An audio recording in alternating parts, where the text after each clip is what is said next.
Welcome to another episode of Zantastic. This is the podcast where we talk about what makes you fantastic. Why is this so important? Everything is you.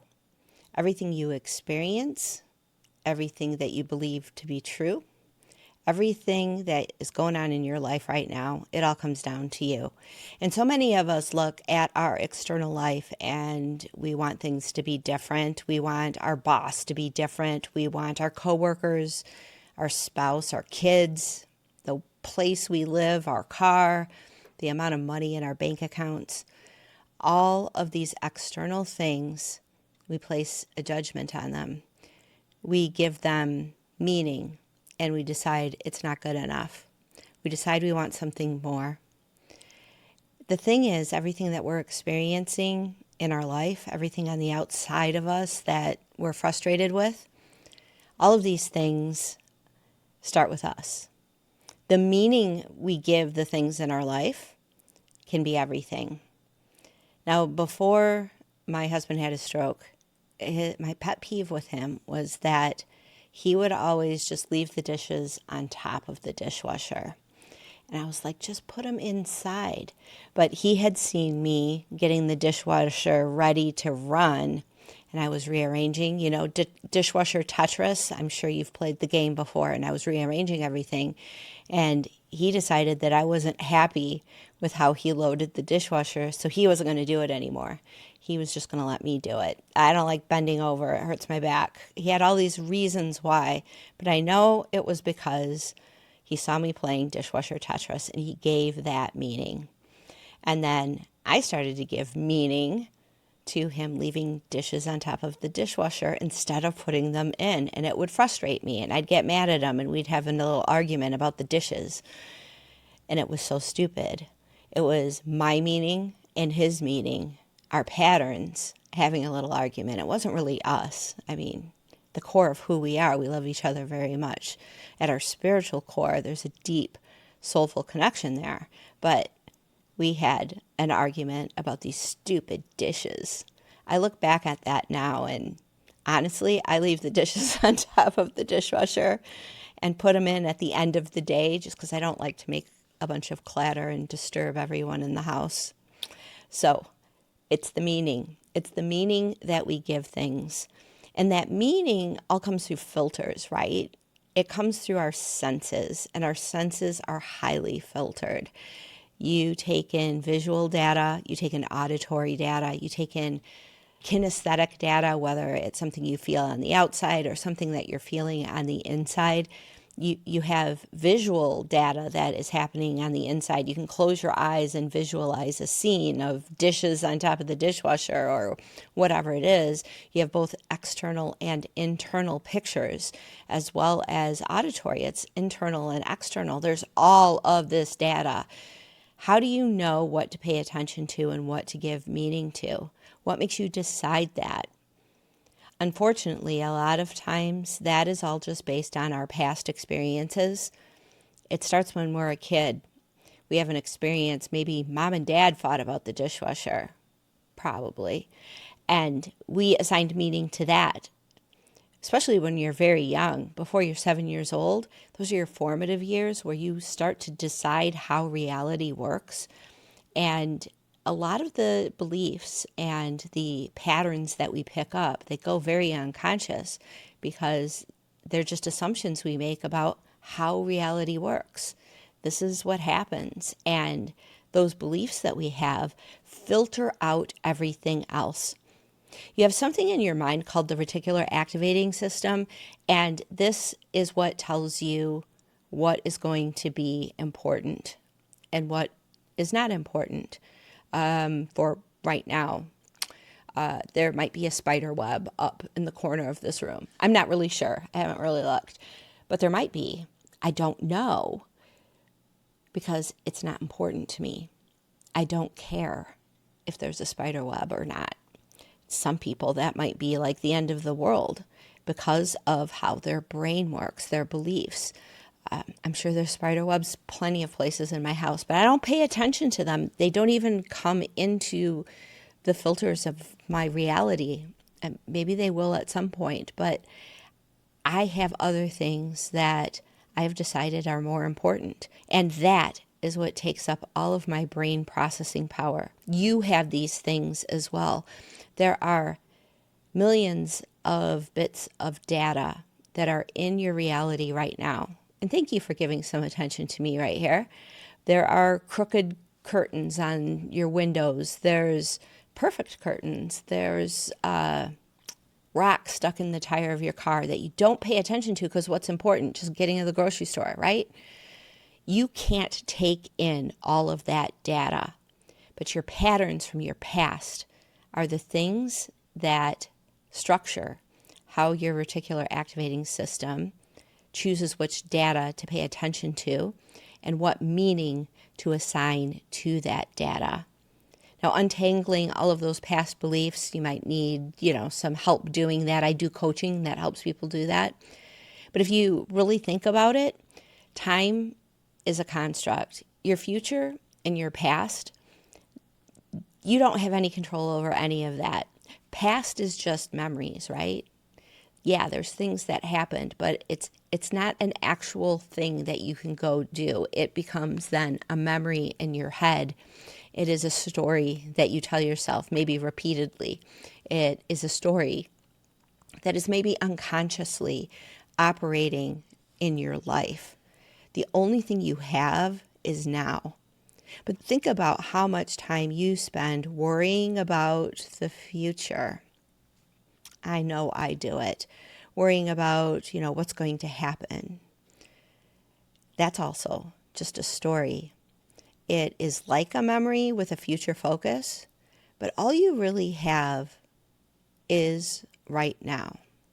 This present moment is the only thing that is real. But so much of our brainwave patterns are stuck in future worry, past regrets, meaning that we've given things, and we spend all of our brain power in these thoughts, thinking about the future, worrying about the future, thinking about the past, and assigning meaning to all of these things. Now, of course, you can meditate. You can clear your mind of all thoughts. Well, actually, I don't think you can clear your mind of all thoughts. I mean, do you meditate?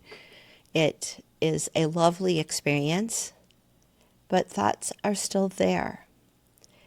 You just get to really be conscious that they are thoughts. Emotions are sometimes there, and you become very aware that you are not your emotions. Our language kind of plays a trick on us. How many times do you hear people say, I'm angry, I'm sad?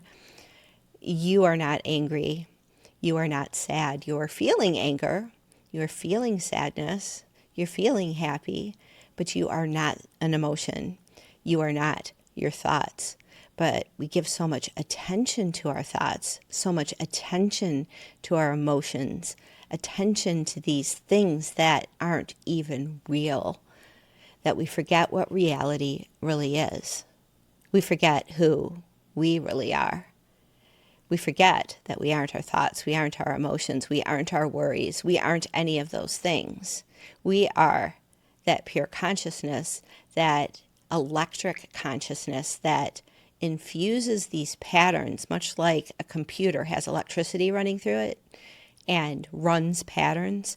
We are the electricity, we are sort of the energy of that, and we decide what program is going to run in our minds, whether it is a happy program, a sad program, a memory, a worry, whatever it is. We infuse our energy and give life to thoughts. Our energy of our spirit is the life force.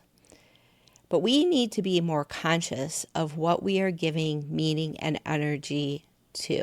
When you give meaning and energy to things, you start a cascade of things sort of bumping into each other. You start up a program of a game, and that game plays out. And then other people do the same. Much like the argument that my husband and I would have about the dishes going into the dishwasher, we would infuse these two patterns, and those two patterns would play off of each other. But had we just taken a step back and instead of talking about these stupid dishes and just remember who we are, remember that core energy field, remember love, drop into our hearts and understand who we really are from a heart-based knowledge, then that pattern just doesn't run. I was in a therapy session with my therapist. Yes, I do therapy every couple of weeks. Ever since his stroke, I knew I needed support, and I knew it started with me. But I had a vision of a specific pattern that I was playing out. And the way my therapist works is very much Socratic. He asks me questions, and then my unconscious gives me pictures, and then we interpret what that all means.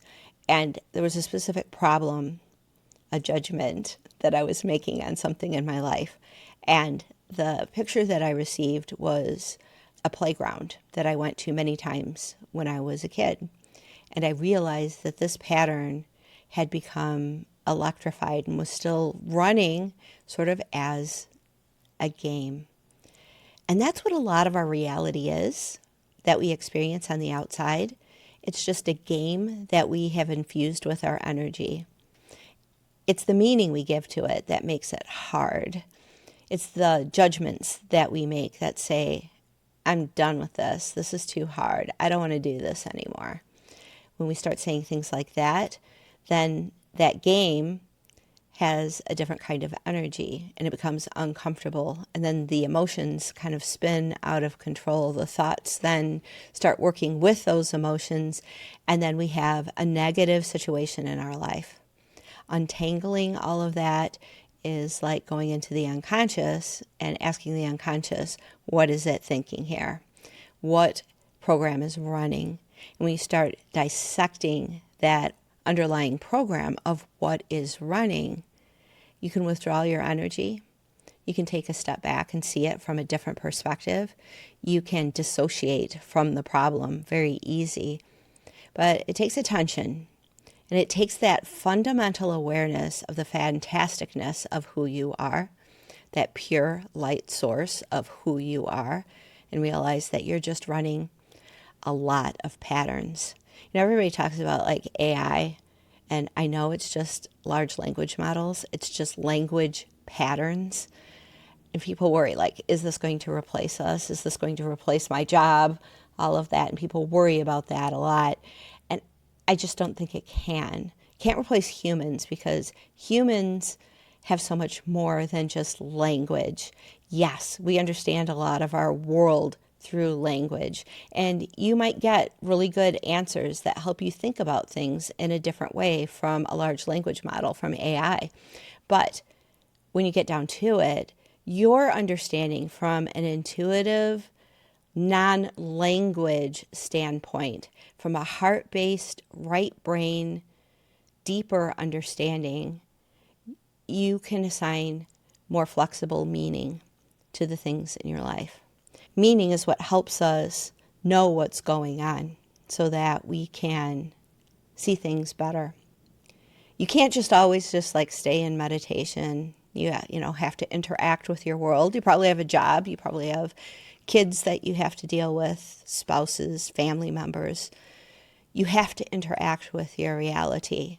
But when you can pull your energy back from the old patterns based on things you learned when you were younger, realize that you've made unconscious assumptions based on what worked in the past, you can start to choose new ways of experiencing your life that give you greater flexibility.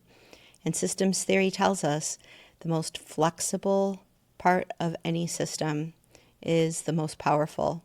So if you want to be more flexible, have a better life experience, solve your problems, it all starts with you. It starts with the way you see things. It starts with the decisions and the judgments that you make about your life experience. Because if you want to have a better life experience, you have to start giving different meaning to the experience that's right in front of you. And as you do that and put your attention and your focus on that meaning starts to expand.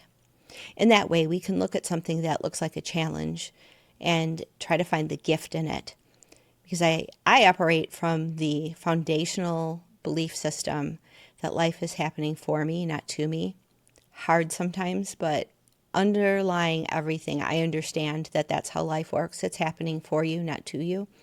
So if you can stay in that, give different meaning to a negative experience and say, okay, somehow this is a gift, I just can't see it yet, then you start to see more miracles in your life.